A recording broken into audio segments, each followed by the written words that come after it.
Price the lord. ಕರ್ತನ ಪರಿಶುದ್ಧ ನಾಮಕ್ಕೆ ಸ್ತೋತ್ರವಾಗಲಿ.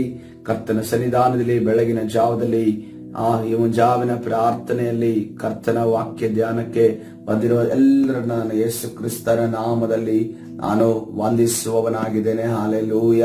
ಅನೇಕ ಜನರು ಬಂದು ಸೇರಿಲ್ಲ ಮುಂಜಾವಿನ ಪ್ರಾರ್ಥನೆಯಲ್ಲಿ. ಕರ್ತನು ಅವರನ್ನೆಲ್ಲರನ್ನು ಕೂಡ ಬಂದು ಸೇರುವ ಹಾಗೆ ಕರ್ತನು ಕೃಪೆ ಕೊಡುವ ಹಾಗೆ ಕರ್ತನ ಸನ್ನಿಧಿಯಲ್ಲಿ ಪ್ರಾರ್ಥಿಸುವವರಾಗೋಣ. ಇವತ್ತು ನಿನ್ನೆ ದಿವಸ ನಾವು ಒಂದು ವಿಚಾರದ ಬಗ್ಗೆ ನಾವು ಧ್ಯಾನ ಮಾಡಲು ಪ್ರಾರಂಭಿಸಿದ್ವಿ. ಮೋಶೆಯ ಜೀವಿತದಲ್ಲಿ ಮತ್ತು ಇಸ್ರೇಲರ ಜೀವಿತದಲ್ಲಿ ನಡೆದಂತಹ ಘಟನೆ, ಅವರಿಗೆ ಒಂದು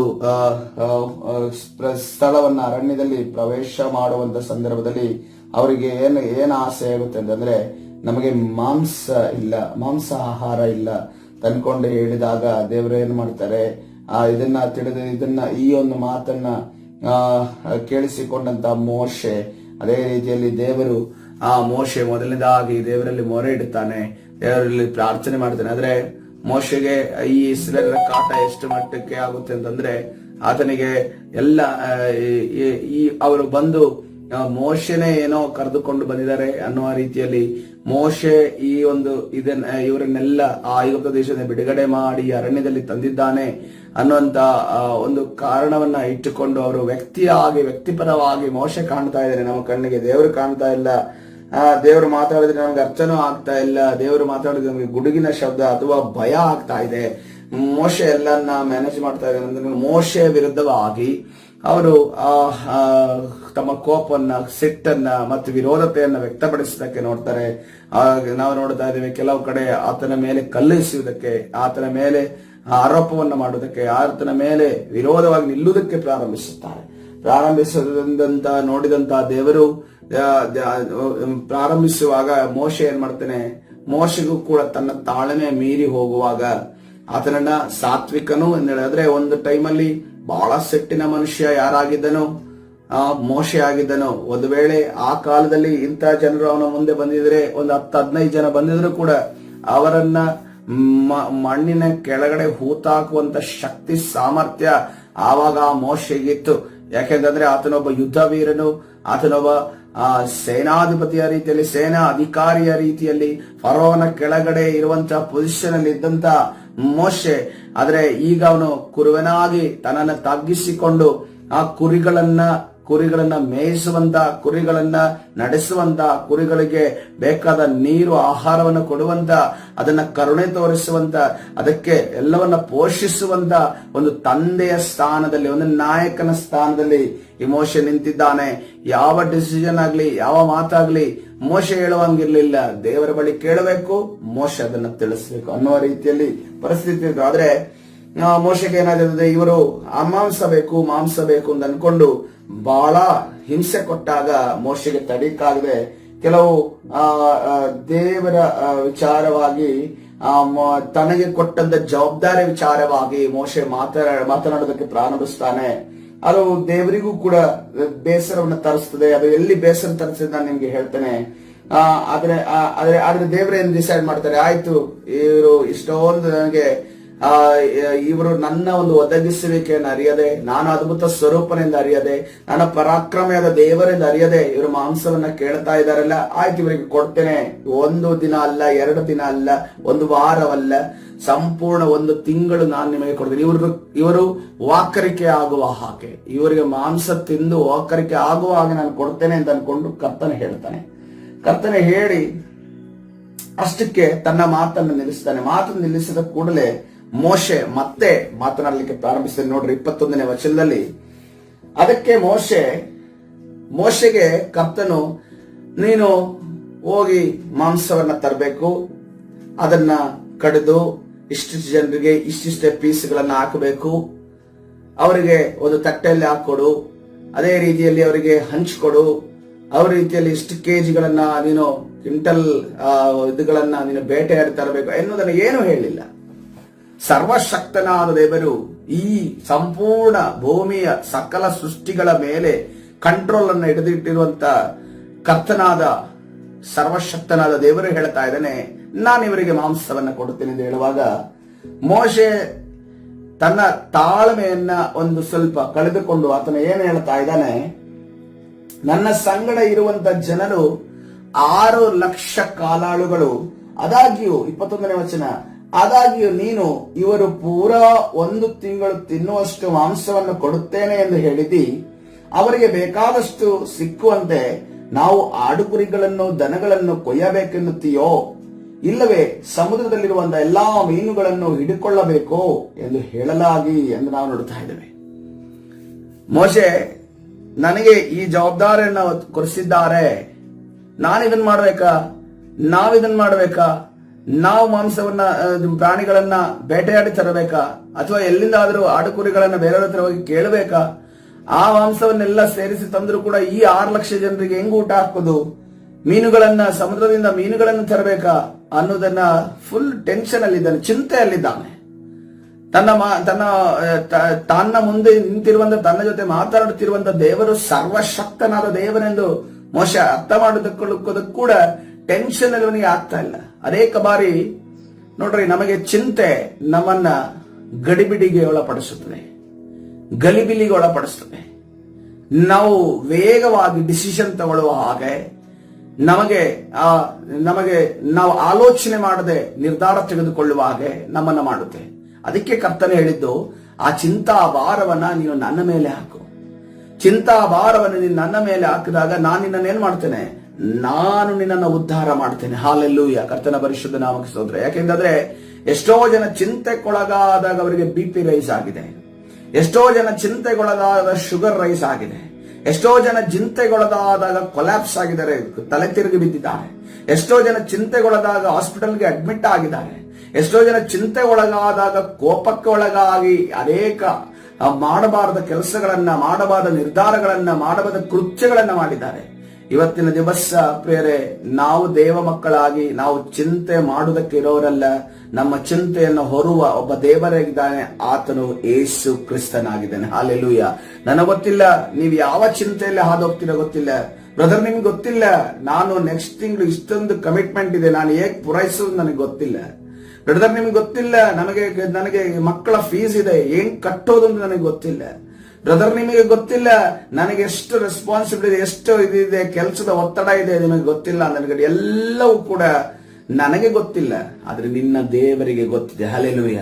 ನಿನ್ನ ದೇವರಿಗೆ ಎಲ್ಲವೂ ತಿಳಿದಿದೆ. ಆತನ ಎಲ್ಲಾ ಚಿಂತಾ ಭಾರವನ್ನ ತನ್ನ ಮೇಲೆ ಹೊರಲು ಶಕ್ತನಾಗಿದ್ದೇನೆ. ಯಾಕಂದ್ರೆ ನಿನ್ನನ್ನ ತಾಯಿ ಗರ್ಭದಲ್ಲಿ ಪಿಂಡವಾಗಿ ರೂಪಿಸಿದ ಆತನು ಕರ್ತನಾದ ದೇವರಾಗಿದ್ದಾನೆ. ಹಲ್ಲೆಲೂಯ.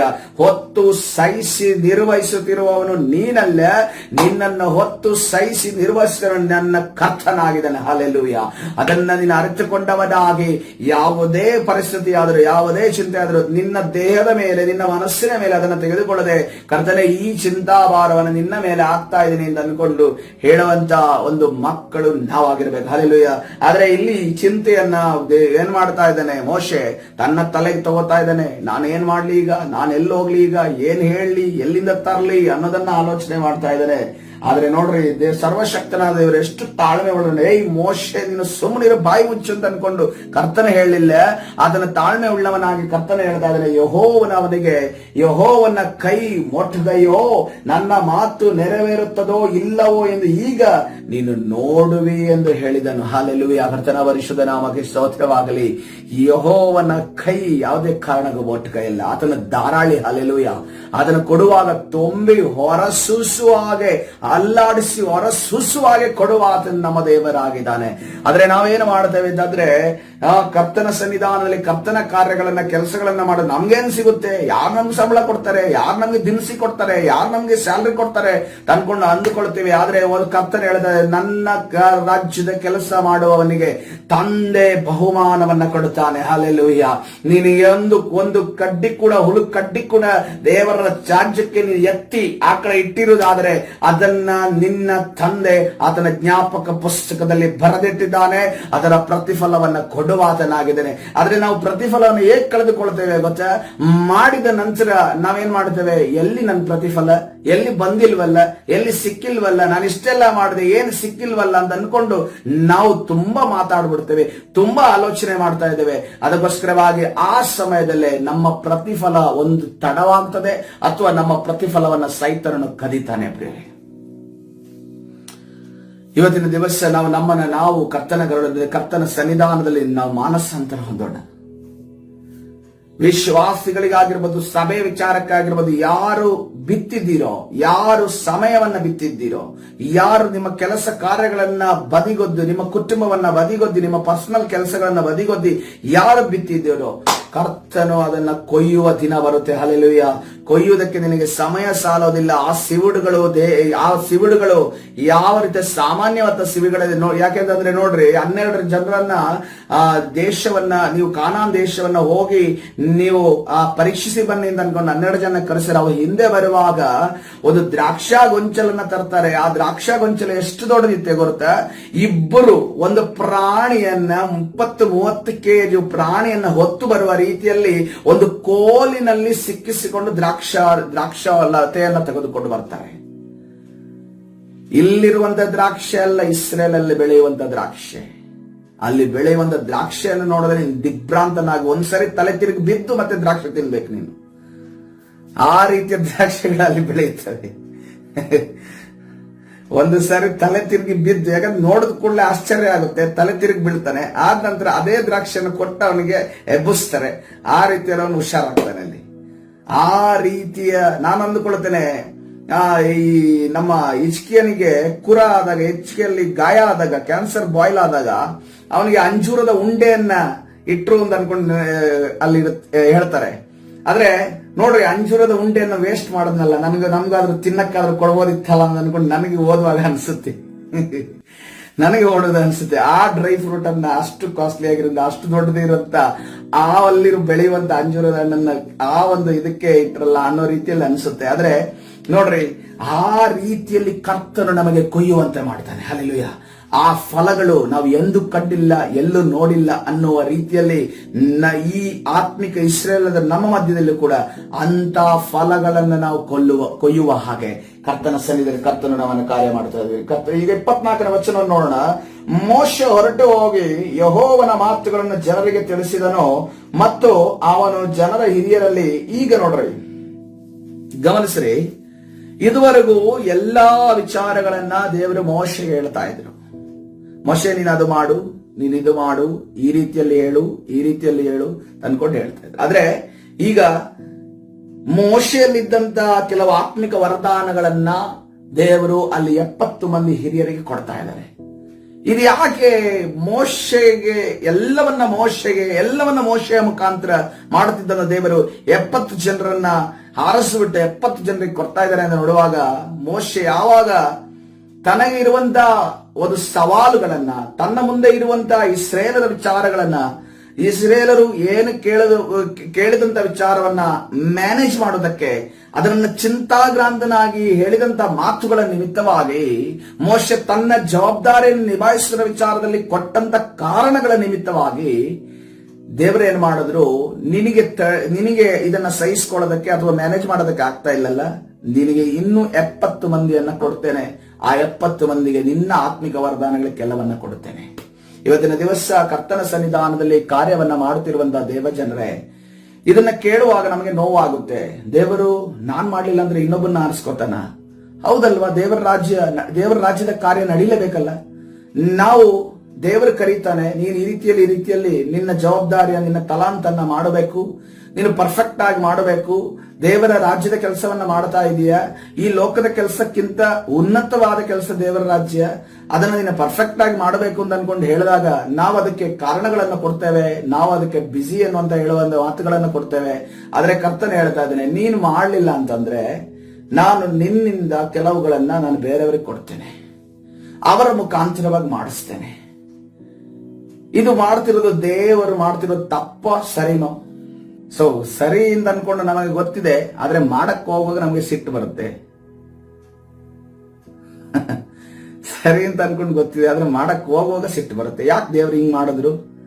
ನಾನೇ ಮಾಡ್ತಿದ್ದೆ ಅಲ್ಲ, ನಾನು ಸ್ವಲ್ಪ ದಿನ ಜಾಸ್ತಿ ತಗೋತೀನಪ್ಪ, ಆದ್ಮೇಲೆ ಮಾಡ್ತೀನಪ್ಪ ಅನ್ನೋ ರೀತಿಯಲ್ಲಿ ನಾವು ಹೇಳ್ತೇವೆ. ಆದ್ರೆ ಕರ್ತನು ಆತನ ಸಮಯಕ್ಕೆ, ಆತನ ಜನರ ಮಧ್ಯದಲ್ಲಿ ನಮಗೆ ಕೊಟ್ಟಿರುವಂತಹ ತಲಾಂತುಗಳು, ಜವಾಬ್ದಾರಿಗಳು ಉಪಯೋಗಿಸಲ್ಪಡಬೇಕು ಅಂತ ಬಯಸ್ತಾ ಇದ್ದಾನೆ. ಹಲ್ಲೆಲೂಯಾ. ಈ ಒಂದು ಕಾರ್ಯವನ್ನ ನೋಡ್ರಿ ಅಲ್ಲಿ ನಡೀತದೆ. ಅವನು ಜನರ ಹಿರಿಯರಲ್ಲಿ 70 ಮಂದಿಯನ್ನು ಕೂಡಿಸಿ ದೇವದರ್ಶನ ಗುಡಾರದ ಸುತ್ತಲೂ ನಿಲ್ಲಿಸಿದಾಗ ಯೆಹೋವನು ಆ ಮೇಘದಲ್ಲಿ ಇಳಿದು ಬಂದು ಅವನ ಸಂಗಡ ಮಾತಾಡಿ ಅವನಲ್ಲಿದ್ದ ಆತ್ಮೀಯ ವರಗಳಲ್ಲಿ ಆ 70 ಮಂದಿ ಹಿರಿಯರಿಗೂ ಪಾಲು ಕೊಟ್ಟನು. ಆ ವರಗಳು ಅವರಿಗೆ ದೊರಕಿದಾಗ ಅವರು ಪರವಶರಾಗಿ ಪ್ರವಾದಿಸಿದರು, ಆಮೇಲೆ ಅವರು ತಿರುಗಿ ಪ್ರವಾದಿಸಲಿಲ್ಲ. ಹಲ್ಲೆಲೂಯಾ. ನೋಡ್ರಿ, ಅಲ್ಲಿ ತನಕ ಪ್ರವಾದನೆ ಎನ್ನುವಂತ ಮಾತು ಯಾರ ಬಾಯಿಂದ ಬರ್ತಾ ಇತ್ತು ಅಂತಂದ್ರೆ ಮೋಶೆಯ ಬಾಯಿಯಿಂದ ಮಾತ್ರ ಬರ್ತಾ ಇತ್ತು.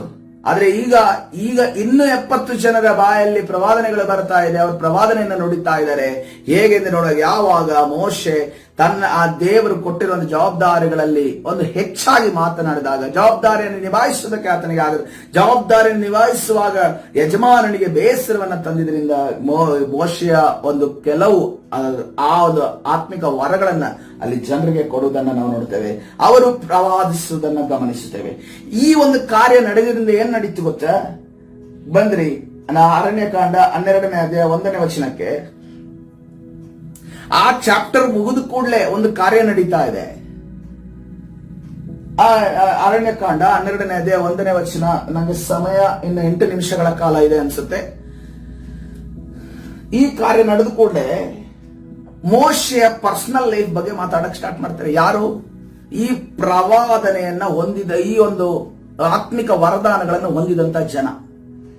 ಮೋಶೆ ಕೂಶ್ ದೇಶದ ಸ್ತ್ರೀಯನ್ನು ಮದುವೆ ಮಾಡಿಕೊಂಡಿದ್ದನು. ಅದರ ನಿಮಿತ್ತ ಮಿರ್ಯಾಮಳು ಆರೋನನು ಅವನಿಗೆ ವಿರೋಧವಾಗಿ ಮಾತನಾಡುವವರಾಗಿ, ಯೆಹೋವನು ಮೋಶೆಯ ಮೂಲಕವಾಗಿ ಮಾತ್ರ ಮಾತನಾಡಿದ್ದಾನೋ, ನಮ್ಮ ಮೂಲಕವೂ ಆತನು ಮಾತನಾಡಲಿಲ್ಲವೇ ಎಂದು ಹೇಳಿಕೊಂಡರು. ಹಲ್ಲೆಲೂಯಾ. ಕರ್ತನ ಪರಿಶುದ್ಧ ನಾಮಕ್ಕೆ ಸ್ತೋತ್ರವಾಗಿ.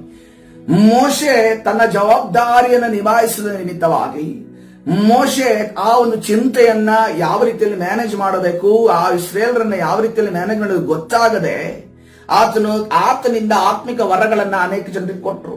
ಆ ಆತ್ಮೀಯ ವರಗಳನ್ನ ಅನೇಕ ಜನರಿಗೆ ಕೊಟ್ಟ ಕೂಡಲೇ ಅವರೇನಂದ್ಬಿಡು, ಮೋಶೆ ಹತ್ರ ಮಾತ್ರ ಪ್ರವಾದನೆ ನುಡಿಯೋದ, ಮೋಶೆ ಮಾತ್ರ ಪ್ರವಾದಿನ, ನಾವು ಕೂಡ ಪ್ರವಾದಿಯಾಗಿದ್ದೇವೆ. ಅವನಲ್ಲಿ ಒಂದು ಸಮಸ್ಯೆ ಇದೆ. ಅವನಲ್ಲಿ ಏನು ಸಮಸ್ಯೆ ಇದೆ ಗೊತ್ತಾ? ಅವನು ಹೋಗಿ ಮಿದ್ಯಾನ್ ದೇಶದ, ಆ ಕೂಶ್ ದೇಶದ ಹೋಗಿ ಸ್ತ್ರೀಯನ್ನ ಮದುವೆ ಆದ. ಅದು ಮಾಡಬಹುದ? ಅವನು ದೊಡ್ಡ ಶುದ್ಧನ, ಅವನು ದೊಡ್ಡ ಪರಿಶುದ್ಧನಂಗ ಆಡ್ತಾನೆ, ದೊಡ್ಡ ಸೇವಕನ ಇವನು ಅನ್ನೋ ರೀತಿಯಲ್ಲಿ ಎಲ್ಲ ಮಾತಾಡೋದಕ್ಕೆ ಪ್ರಾರಂಭಿಸಿದ. ಇದು ಹೇಗೆ ಸಾಧ್ಯ ಆಯಿತು? ದೇವರು ಕೊಟ್ಟಿರುವಂತ ಜವಾಬ್ದಾರಿಯನ್ನ ನಾವು ನಿಭಾಯಿಸದೆ ಬೇರೆಯವರಿಗೆ ಬಿಟ್ಟು ಕೊಟ್ಟ ನಿಮಿತ್ತವಾಗಿ. ಹೌದು, ಖಂಡಿತವಾಗಿ ದೇವರು ಒಂದೊಂದು ತಲಾಂತನ್ನ ದೇವರು ಡಿವೈಡ್ ಮಾಡಿ ಕೊಡ್ತಾನೆ. ಯಾಕಂದ್ರೆ ನೋಡ್ರಿ, 1ನೇ ಕೊರಿಂಥ 11ನೇ ಅಧ್ಯಾಯ 11ನೇ ವಚನ ಈ ರೀತಿಯಲ್ಲಿ ಹೇಳ್ತಾ ಇದೆ. 1ನೇ ಕೊರಿಂಥ 11ನೇ ಅಧ್ಯಾಯ 11ನೇ ವಚನ. ಈ ವರಗಳನ್ನೆಲ್ಲ, ಅಲ್ಲಿರುವಂತಹ ವರಗಳ ಬಗ್ಗೆ 11ನೇ ಅಧ್ಯಾಯ ನೀವು ಕಂಪ್ಲೀಟ್ ಆಗಿರೋ ವರಗಳ ವಿಚಾರವಾಗಿ ಎಕ್ಸ್ಪ್ಲನೇಷನ್ ಕೊಡಲ್ಪಟ್ಟಿದೆ. ಈ ವರಗಳನ್ನೆಲ್ಲ ಆ ಒಬ್ಬ ಆತ್ಮನೆ ತನ್ನ ಚಿತ್ತಕ್ಕೆ ಬಂದ ಹಾಗೆ ಒಬ್ಬೊಬ್ಬನಿಗೆ ಹಂಚಿಕೊಟ್ಟು ನಡೆಸುತ್ತಾನೆ. ಹೌದು, ಖಂಡಿತವಾಗಿ ಹಂಚಿಕೊಟ್ಟು ನಡೆಸ. ಆದ್ರೆ ಇಲ್ಲಿ ಹಂಚಲ್ಪಟ್ಟಿದೆಯಾ? ಏನಕ್ಕೆ?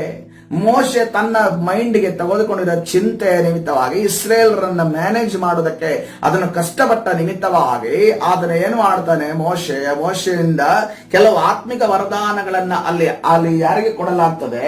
ಅಲ್ಲಿ ಇರುವಂತ ಹಿರಿಯರಿಗೆ ಕೊಡಲಾಗ್ತದೆ. ಆದ್ರೆ ಆ ಹಿರಿಯರು ಏನ್ ಮಾಡಿದ್ರು? ಮೋಶೆ ಮಾತ್ರನ ಪ್ರವಾದನೆ ಹೇಳೋದು, ಮೋಶೆ ಮಾತ್ರನ ದೇವರ ಹತ್ರ ಹೇಳೋದು, ಮೋಶೆ ಮಾತ್ರನ ದೇವರ ಮಾತು ಇಸ್ರೇಲ್ಗೆ ತಿಳಿಸೋದು. ನಮಗೂ ಪ್ರವಾದನೆ ಸಿಗುತ್ತೆ, ನಮಗೂ ನಮ್ಮ ಹತ್ರನು ದೇವರು ಮಾತಾಡ್ತಾರೆ, ನಮಗೂ ದರ್ಶನ ಸಿಗುತ್ತೆ, ನಮಗೂ ಕೂಡ ದೇವರ ವಾಕ್ಯ ಬರುತ್ತೆ, ನಮ್ಮ ಹತ್ರ ಕೂಡ ಸತ್ಯವೇದ ಇದೆ, ನಾವು ದೇವರ ಆರಾಧನೆ ಮಾಡೋದಕ್ಕೆ ನಮ್ಮಲ್ಲೂ ಕೂಡ ಆರಾಧನೆ ಮಾಡೋದಕ್ಕೆ ಸ್ವರ ಇದೆ, ನನ್ನಲ್ಲೂ ಕೂಡ ಸ್ವರ ಇದೆ ಅನ್ನೋ ರೀತಿಯಲ್ಲಿ ಹೇಳುವಂತೆ ಒಂದು ಮಾರ್ಗ ಐತೆ ಎಂದು ನಾವು ನೋಡ್ತೇವೆ. ಇವತ್ತಿನ ದಿವಸ ಪ್ರೇಮಿ ಕರ್ತನ ಹೇಳ್ತಾ ಇದ್ದಾನೆ, ಕರ್ತನು ಕೊಟ್ಟಂತ ಜವಾಬ್ದಾರಿಯನ್ನ ಮನುಷ್ಯನ ಕಣ್ಣ ಮುಂದೆ ಅಲ್ಲ, ಆತನ ಕಣ್ಣ ಮುಂದೆ ನಾವು ನಿಯತ್ತಾಗಿ ಮಾಡ್ತಾ ಇದೀವ.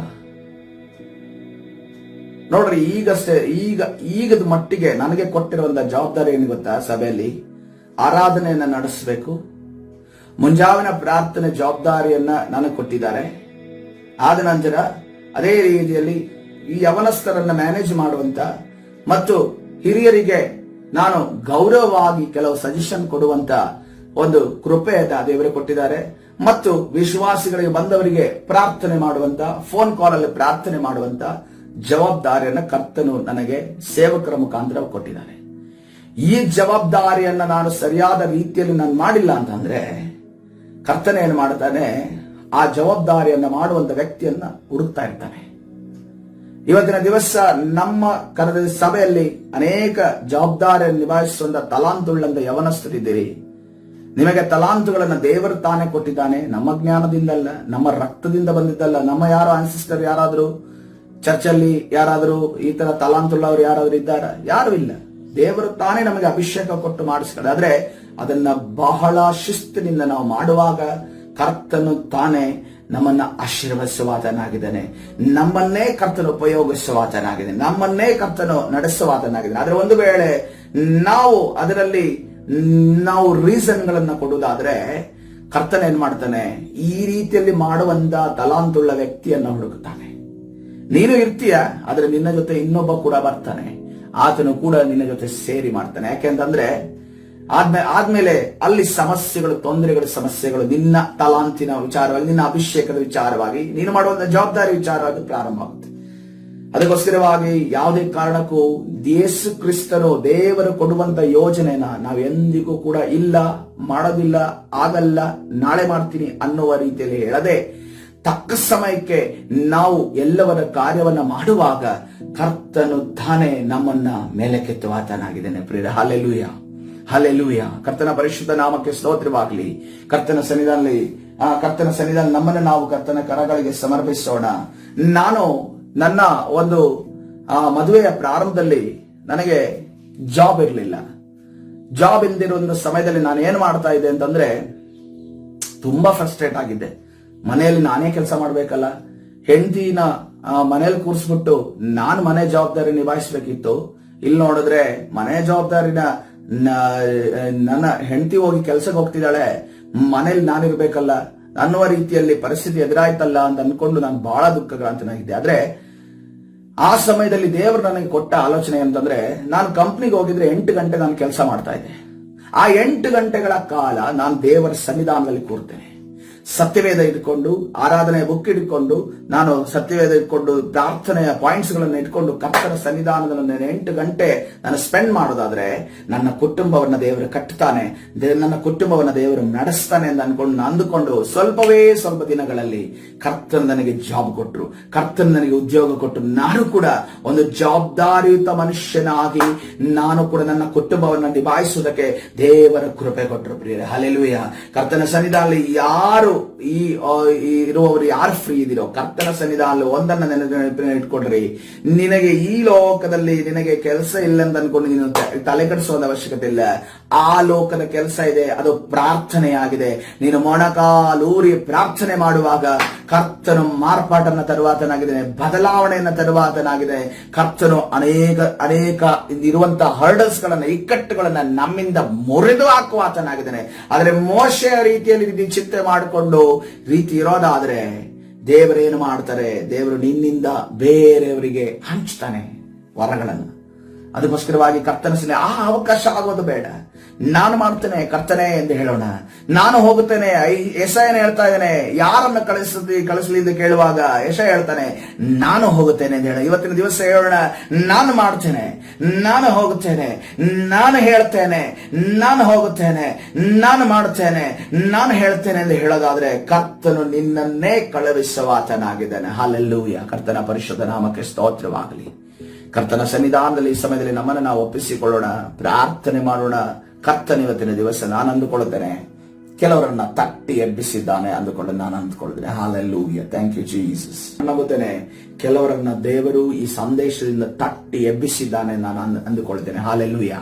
ಕರ್ತನು ಯಾವ ರೀತಿಯಲ್ಲಿ ಪೇತ್ರನನ್ನ ಮಲಗಿದ್ದವನನ್ನ ಆ ಕಾರಾಗೃಹದಲ್ಲಿ ತಟ್ಟಿ ಎಬ್ಬಿಸಿ ತಟ್ಟನೆ ಹೇಳು ಅಂತ ಅನ್ಕೊಂಡು ಹೇಳಿದ್ರು, ಅದೇ ರೀತಿಯಲ್ಲಿ ಇದನ್ನು ತಟ್ಟನೆ ಎದ್ದು ಹೇಳೋದಾದ್ರೆ ಕರ್ತನು ದೊಡ್ಡ ಕಾರ್ಯವನ್ನು ನಿನ್ನ ಜೀವಿತದಲ್ಲಿ ಮಾಡುವಾತನಾಗಿದ್ದಾನೆ. ಈ ಸಮಯದಲ್ಲಿ ಪ್ರಾರ್ಥನೆ ಮಾಡಿಕೊಳ್ಳೋಣ. ಪರಿಶುದ್ಧನಾದ ದೇವರೇ, ನಿನ್ನ ನಾಮಕ್ಕೆ ಸ್ತೋತ್ರವಾಗಲಿ. ಸರ್ವಶಕ್ತನೇ, ಸರ್ವವಲ್ಲಭನೇ, ಮಹಿಮೆ ಉಳ್ಳ ದೇವರೇ, ಸ್ತುತಿ ಘನ ಮಾನ ಮಹಿಮೆಗೆ ಯೋಗ್ಯನಾದ ದೇವರೇ, ನಿನ್ನ ನಾಮಕ್ಕೆ ಸ್ತೋತ್ರ. ಕರ್ತನೇ, ಇವತ್ತಿನ ದಿವಸ ಸಂದೇಶ ನಮ್ಮನ್ನ ತಟ್ಟಿ ಎಬ್ಬಿಸಿರುವುದಕ್ಕಾಗಿ ನಿನಗೆ ಸ್ತೋತ್ರ. ಹೌದು ಸ್ವಾಮಿ, ಕರ್ತನೆ, ನೋ ಪ್ರಾಬ್ಲಮ್. ಕರ್ತನೆ ರಾಜ, ಕರ್ತನೆ ಇವತ್ತಿನ ದಿವಸ ಕರ್ತನೆ ನಾವು ಯಾವುದೇ ಕಾರಣಕ್ಕೂ ಯಾವ ಸಮಸ್ಯೆಯನ್ನು ನಮ್ಮ ಮನಸ್ಸಿಗೆ ತೆಗೆದುಕೊಳ್ಳದೆ, ಕರ್ತನೆ ಯಾವ ಒಂದು ಚಿಂತೆಯನ್ನು ನಮ್ಮ ಮನಸ್ಸಿಗೆ ತೆಗೆದುಕೊಳ್ಳದೆ, ಮೋಶೆ ಕರ್ತನೆ ರಾಜ ಆ ಒಂದು ಸಂದರ್ಭದಲ್ಲಿ ಕರ್ತನೆ ತನ್ನ ಮನಸ್ಸಿಗೆ ತೆಗೆದುಕೊಂಡು ಕರ್ತನೆ ತನ್ನ ಒಂದು ಚಿಂತೆಯನ್ನ ಕರ್ತನೆ ಭಾರವನ್ನು ಹೊತ್ತಿಕೊಂಡು ಗಲಿಬಿಲಿಗೊಳದ ರೀತಿಯಲ್ಲಿ ನಾವು ಒಳಗಾಗದೆ, ಕರ್ತನೆ ನಮಗೆ ಕೊಟ್ಟಿರುವಂತಹ ಜವಾಬ್ದಾರಿ ಕರ್ತನೆ ಅದು ಲೋಕದಲ್ಲಿ ಕರ್ತನೆ ಇರುವಂತಹ ಜವಾಬ್ದಾರಿ ಇರಬಹುದು, ಕೆಲಸ ಉದ್ಯೋಗಗಳಾಗಿರಬಹುದು, ಅದೇ ರೀತಿಯಲ್ಲಿ ಕರ್ತನೆ ದೇವರ ರಾಜ್ಯದಲ್ಲಿ ಕೊಟ್ಟಿರುವಂತಹ ಜವಾಬ್ದಾರಿಗಳು ಎಲ್ಲವನ್ನ ಕರ್ತನೆ ನಿನ್ನ ಚಿತ್ತ ಪ್ರಕಾರವಾಗಿ ನಿನ್ನ ಸಹಾಯದೊಂದಿಗೆ ಮಾಡುವ ಹಾಗೆ ನಮಗೆ ಸಹಾಯದಸ್ತವನ್ನ ಚಾಚು, ನಮ್ಮನ್ನ ನೀನು ತಾನೇ ನಡೆಸುವೆ. ಅದೇ ರೀತಿಯಲ್ಲಿ ಪರಿಶುದ್ಧನಾದ ದೇವರೇ ನಿನ್ನ ನಾಮಕ್ಕೆ ಸ್ತೋತ್ರವಾಗಲಿ. ಎಲ್ಲವನ್ನ ಕರ್ತನೆ ನಿನ್ನ ಸನ್ನಿಧಿಯಲ್ಲಿ ಕರ್ತನೆ ನಿನ್ನ ಪ್ರಾರ್ಥನೆಯಲ್ಲಿ ಕರ್ತನೆ ಬಿಡುಗಡೆಯನ್ನ ಕಂಡುಕೊಳ್ಳುವ ಹಾಗೆ ಕರ್ತನೆ ದೇವರ ರಾಜ್ಯದ ಕೆಲಸವನ್ನ ಮಾಡುವ ಹಾಗೆ ನೀನು ತಾನೇ ನಮ್ಮನ್ನ ನಡೆಸು ಕರ್ತನೆ. ನಮ್ಮ ತಲಾಂತುಗಳು ನಮ್ಮ ವರದಾನಗಳು ಯಾವುದೇ ಕಾರಣಕ್ಕೂ ಕರ್ತನೆ ನಾವು ಮಾಡಿಲ್ಲ ಅಂತ ಅನ್ಕೊಂಡು ಯಾರಿಗೂ ಹಂಚಲ್ಪಡದ ಹಾಗೆ ಕರ್ತನೆ ಅದು ನಮ್ಮಲ್ಲೇ ಇದ್ದು ಫಲಭರಿತರಾಗುವಾಗ ನೀನು ತಾನೇ ನಡೆಸು. ವಿರೋಧವಾಗಿ ಕಾರ್ಯ ಮಾಡುವಂತ ಎಲ್ಲಾ ಸೈತಾನನ ಕಾರ್ಯಗಳನ್ನು ನಜರೇತಿನ ಯೇಸುವಿನ ನಾಮದಲ್ಲಿ ಬಂಧಿಸಿ ಮುರಿದಾಗ್ತಾ ಇದ್ದೇವೆ. ಬಿಡುಗಡೆ ಕೊಡು, ನೀನು ತಾನೇ ನಡೆಸು. ಕರ್ತನಾದ ಯೇಸು ಸ್ವಾಮಿ ಹೆಸರಿನಲ್ಲಿ ಪ್ರಾರ್ಥಿಸಿ ಹೊಂದಿಕೊಳ್ತೇನೆ ಜೀವವುಳ್ಳ ತಂದೆಯೇ, ಆಮೇನ್. ಹಲ್ಲೆಲೂಯಾ.